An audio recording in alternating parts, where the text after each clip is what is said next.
À l'approche du sommet du G20, les médias chinois et étrangers convergent vers la ville de Hangzhou. Hier, l'espace média est entré en service. L'espace média entre en service le 1er septembre.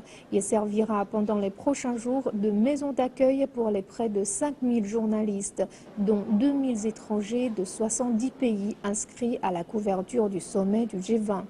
Sous un espace de 11 000 m², les reporters auront à leur disposition des ordinateurs, téléphones, câbles de connexion Internet, Wi-Fi, ainsi que les services de télévision et de diffusion, y compris position de direct et retransmission de signal. Bonjour, bienvenue au centre de médias au G20. Cet espace est établi entièrement selon les normes internationales. Tout le monde aura accès aux dernières informations ici. Que vous soyez la presse écrite ou télévisée, ou même la radio, vous aurez accès à toutes les ressources.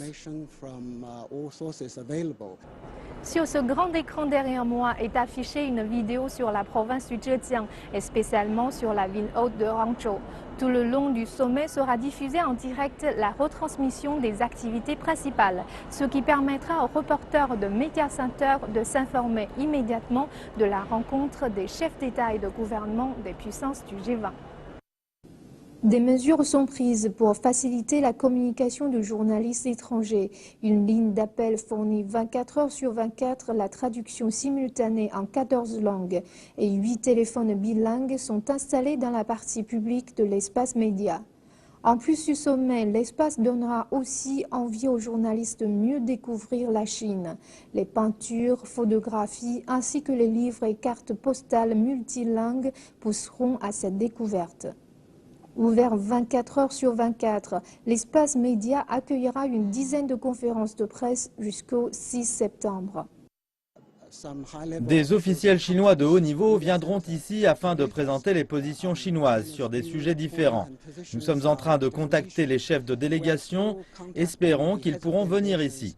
La bonne nouvelle, il y aura peut-être une dizaine de conférences de presse données par des délégations étrangères. Ces conférences seront une source riche et diverse d'informations pour les médias.